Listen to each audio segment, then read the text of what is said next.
የዚህ ጊዜ ባለቤት ፈጣሪያችን አብ ወልድ መንፈስ ቅዱስ ከሁሉ አስቀድሞ ስሙ የተመሰገነ ይሁን። ስሙ የተመሰገነ ይሁን። ይህን በዓል እንድናይ የረዳችን እናታችን ድንግል ማርያም ስሟ ከፍ ይበልልን። ይህንንም በዓል በዚህ መንገድ እንድናከብር የጠበቁልን ስርዓቱን የሰሩልን አባቶቻችን እነ ቅዱስ ላሊበላ፣ እናታችን ቅድስት መስቀል ክብራ፣ ሌሎቹም ነገስታት ስማቸው ከፍ ይበልልን። ክቡር አባታችን ቆሞስ አባ ሕርያቆስ ጸጋዬ የቅዱስ ላሊበላ ደብር ዋና መምህር፣ ክቡር መምህራችን ሊቀ ካህናት ዮሴፍ የላስታ ወረዳ ቤተ ክህነት ኃላፊ፣ ክቡር ወንድማችን የቅዱስ ላሊበላ ከንቲባ መሳይ፣ ክቡር ወንድማችን ዲያቆን አዲሴ፣ ክብርት እህታችን ዮርዳኖስ፣ እንዲሁም ደግሞ የቅዱስ ላሊበላ ሊቃውንት፣ ምዕመናን፣ ምዕመናት በእግዚአብሔር ስም እንደምን አረፈዳችሁ? እንደምን አደራችሁ? እንደምን ስለዚህ ሰዓት አደረሳችሁ? አሜን። በድጋሚ የአምላካችን ስሙ የተመሰገነ ይሁን። እንኳን ለብርሃነ ጥምቀቱ በሰላም አደረሳችሁ። እንኳን አደረሳችሁ። እግዚአብሔርን አመስግኑ።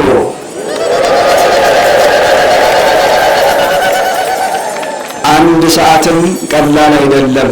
እንኳን አንድ ዓመትና እንኳን አደረሳችሁ በድጋሜ። በዓለ ጥምቀት እንዲያውም ሰዎች ነጭ ለብሰው መንፈስ ቅዱስ እንደወረደ እያሰቡ ምስጢረ ሥላሴ እንደተገለጠ ልጅነታቸውን የሚያገኙበት ማህፀን ሰፋድን እንደተዘጋጀ እያመኑ የሚያከብሩት በዓል ነውና ደስ ያሰኛል። ይልቁንም ደግሞ ዮርዳኖስ እንዲሁም ደግሞ ዮርዳኖስ ባሉበት በቅዱስ ላሊበላ ከተማ በዓለ ጥምቀትን ማሰብ ልዩ ያደርገዋል። እንኳን ደስ አላችሁ በድጋሜ። አጭር ደቂቃ ነው ከኔ ጋር የምንቆየው። አስተርአየ በዕለተ ኤጲፋንያ በመገለጥ ቀን ተገለጠ። በመገለጥ ቀን በሉ ተገለጠ። በምን ቀን? በመገለጥ ቀን ምን አለ? ተገለጠ። ሊቁ ቅዱስ ኤጲፋንዮስ መድኃኒታችን እግዚአብሔር ኢየሱስ ክርስቶስ በ30 ዘመኑ በውሃ በዮርዳኖስ ወንዝ የተጠመቀውን መጠመቅ ሲያመሰጥር በመገለጥ ቀን ተገለጠ ይላል ማለት ነው። በምን ቀን አለ? በስንት ዓመቱ አልኳችሁ? በስንት ዓመቱ? በ30 በስንት? በምን ተጠመቀ? በውሃ። በምን? በውሃ። ወንዙ ማን ይባላል? ወንዙ ማን ይባላል? እነዚህን አይተን በአጭሩ ትምህርታችንን እንቋጫለን ማለት ነው።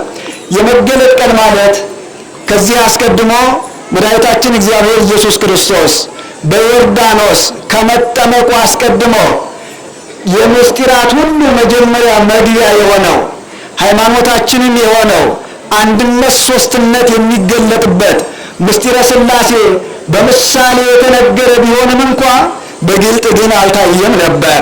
መድኃኒታችን እግዚአብሔር ኢየሱስ ክርስቶስ በዮርዳኖስ ሲጠመቅ አንድነት ሶስትነት ተገልጠዋል ማለት ነው። ወወፂኦ እማይ ከውሃው በወጣ ጊዜ መጻ ቃል እንደመና ዘይብል ዝንቱ ውእቱ ወልድየ ዘአፈቅር፣ የምወደው ልጄ ይህ ነው የሚል ቃል ከደመናው ወጣ ተነገረ ይላል። ይህ ቃል የአብ ቃል ነው። የማን ቃል አልኳችሁ? የማን ቃል? ወልድ ወይም ኢየሱስ ክርስቶስ በዮርዳኖስ እየተጠመቀ ነው። አብ ደግሞ በደመና እየተናገረ ነው። መንፈስ ቅዱስ ደግሞ በርግብ አምሳል ወርዶ በራሱ ላይ አርፎበታል። ስለዚህ ሶስት አካላት ታይተዋል አልታዩም? ታይተዋል አልታዩም? ታይተዋል አልታዩም? ታይተዋል። አንድነት ሶስትነት በግልጥ ታየ ማለት ነው። ስለዚህ ሊቁ ወልድን በዮርዳኖስ ቆሞ ሲያየው፣ አብን በደመና ሲናገር ሲሰማው፣ መንፈስ ቅዱስንም ደግሞ በርግብ አምሳል ሲወርድ ሲያየው፣ በዚህ ጊዜ የተከናወነውን ምስጢር ሲያመሰጥር በመገለጥ ቀን ተገለጠ አለ ማለት ነው። ምን አለ ሊቁ? አለ? በመገለጥ ቀን ምን አለ? ተገለጠ። ጥያቄ ልጠይቅ። ጌታችን ኢየሱስ ክርስቶስ በምን ተጠመቀ ነው ያልኳቸው? በምን ተጠመቀ? ለምን በውሃ ተጠመቀ? አቤት፣ በዮርዳኖስ ወንዙ ነው የተጠመቀው። ደግሞ በምንድን ነው? በውሃ። ተከታተሉ። በውሃ ሊቁ ያመሰጥራል ይህንን ባቲ ለማይ ጽሬት ወብርሃን በጠባይኢሃ ውሃ በተፈጥሮ ጽሬት አለው አለ። ውሃ በተፈጥሮ ጽሬት አለው። ምን አለው? ምን አለው? ውሃ በተፈጥሮ ብርሃን አለው አለ። ወያስተርኢ ውስቴታ ለዘይቤጽር ውስቴታ ወደ ውሃ ውስጥ የሚመለከትን ሰው ፊት ውሃ በውስጡ መልኩን ያሳያል አለ። ውሃን የሚያይ ሰው መልኩን በውሃ ውስጥ ያየዋል አያየውም? ያየዋል አያየውም? ያየዋል። ሰውየው ውሃውን ሲያይ የሰውየው መልክ በውሃ ውስጥ ምን ይላል? ይታያል አይታይም? ይታያል። አንደኛው ምክንያት ይህ ነው አለ። ከማዋው ጥምቀትኒ ጥምቀትም እንደዚህ ናት አለ። ትስዕል በውስቴትነ አካላተ ዘኢይማስን የማይጠፉ የአብ የወልድ የመንፈስ ቅዱስን አካላት በውስጣችን ትስልብናለች ይላል። የእኛ መልክ ከጥምቀት አስቀድሞ ጠፍቶ ነበር አይደል? ሰው ልጅነቱን አላጣም ነበር፣ አጥቶ ነበር። ውሃ የሰውን መልክ እንደሚያሳይ ሁሉ መልክዓ እግዚአብሔርን በእኛ የተሳለው በጥምቀት መድኃኒታችን እግዚአብሔር ኢየሱስ ክርስቶስ በመሰረተው በጥምቀት ነው ማለት ነው። በውሃ የተጠመቀበት አንዱ ምክንያት ውሃ መልክን እንደሚያሳይ ሁሉ የእሱን መልክ በእኛ የሚያትምብን ጥምቀት ስለሆነ ጥምቀትን በውሃ መሰረተው ማለት ነው። አንደኛው ይሄ ነው። ሌላኛው ደግሞ ንዋየ ልህኩት ሶራው አይዋ በእሳት ሸክላን በውሃ በእሳት ባቃጠሏት ጊዜ እመኢጠምዕዋ በማይ በውሃ ካላረሷት ትትፈተት ከመሆፃ ይውስ እንደ ደረቅ አሸዋ ትበተናለች አለ። እንደምን ትበተናለች? እንደምን? እንደ አሸዋ ትበተናለች። ምን? ሸክላ በእሳት ከተቃጠለ በኋላ ምን ሊያደርጉለት ይገባል? በውሃ ምን ሊሉት ይገባል? ምን ሊሉት ይገባል? ሊያረሱት ይገባል ማለት ነው። ያ ካልሆነ ግን ሸክላው ምን ይላል? ይሰበራል። ከማሁ ንሕነኒ እመ ኢተጠመቅነ በማይ ንትመየጥ ሀበ መሬትና ለዘቀዳሜ እኛም እንደዚህ ነን። በማይ በውሃ ካልተጠመቅን ወደ መሬትነታችን እንመለሳለን። ወደ ምናችን እንመለሳለን? ወደ ምናችን? ወደ ምናችን? ውሃ ሸክላውን ምን ይለዋል? ያጸናዋል። በውሃ የተመሰረተ የተደረገ ጥምቀት ደግሞ እኛን ምን ይለናል? ምን ይለናል? ያጸናላል ማለት ነው። ሌላኛው ማይሰረኩ ለኩሉ ነው። ውሃ ለሁሉ ምን ያለ ነው? ይታጣል። ውሃ የሌለው አለ? ውሃ የሌለው አለ? ማር የሌለው ይኖራል፣ ወተት የሌለው ይኖራል፣ ወርቅ የሌለው ይኖራል፣ ልብስ የሌለው ሊኖር ይችላል። ውሃን የሚያጣ ግን አለ ወይ? አለ? የለም። ለሁሉም የተሰራ መሆኑን ለማስረዳት መድኃኒታችን ኢየሱስ ክርስቶስ ጥምቀትን በውሃ አድርገዋል ማለት ነው። ሌላኛው ወንዙ ነው። ወንዙ ማን ነው አልኳችሁ? ወንዙ ማን ነው? ዮርዳኖስ ነው አይደል? በሌላ ወንዝ ለምንድን ነው ያልተጠመቀው? ለምንድን ነው ያልተጠመቀው? በሌላ ወንዝ ለምንድን ነው ያልተጠመቀው?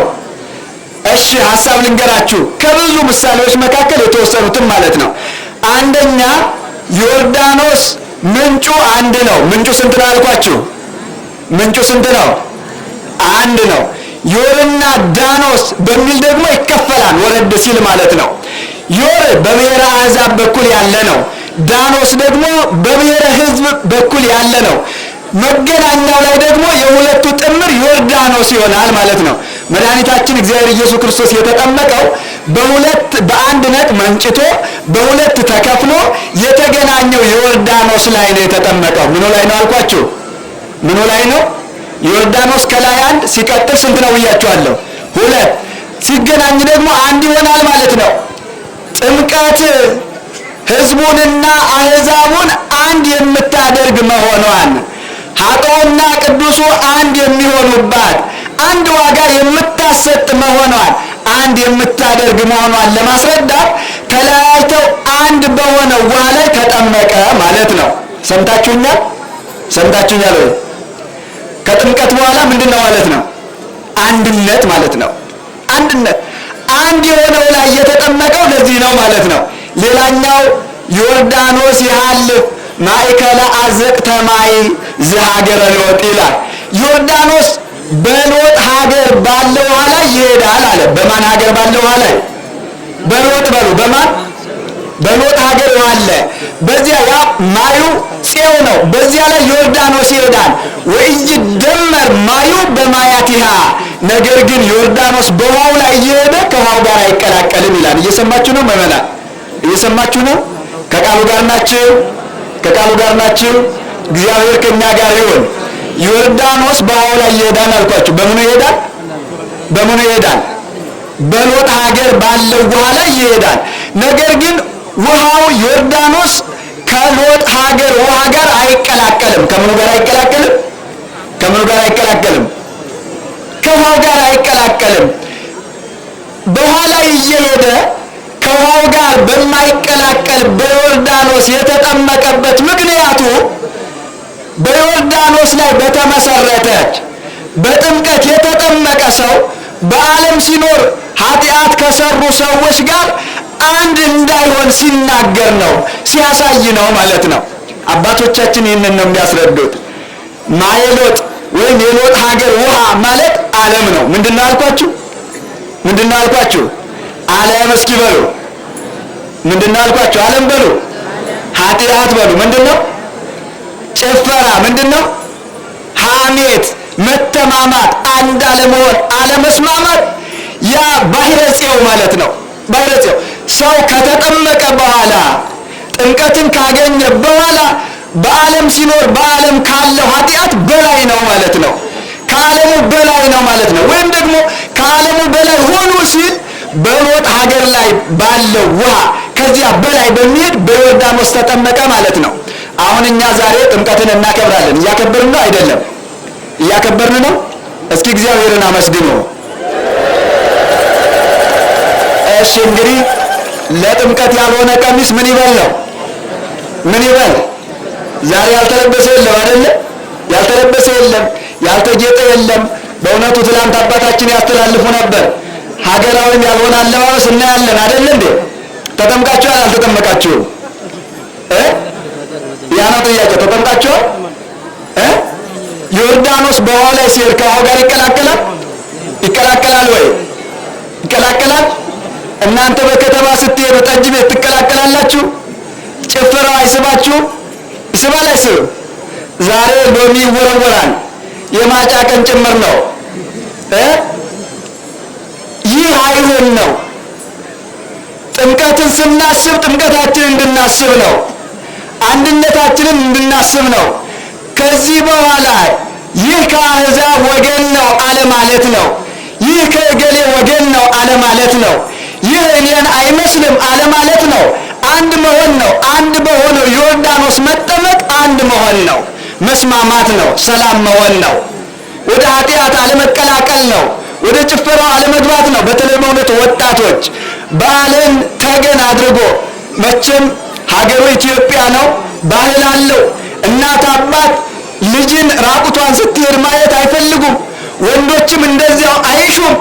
ሁሉም ስርዓት እንዲይዝ ይፈልጋሉ። ዛሬ ግን በዓሉ ምን ይደረጋል?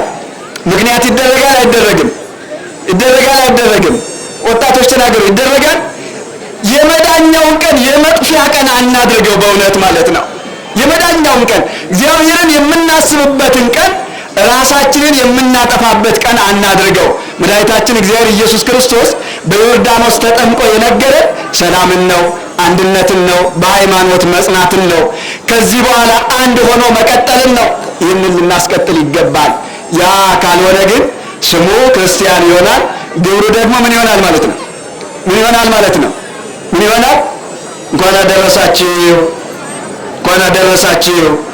ጥሙቃን ክርስቲያን ያድርገን። ወስብሐት ለእግዚአብሔር።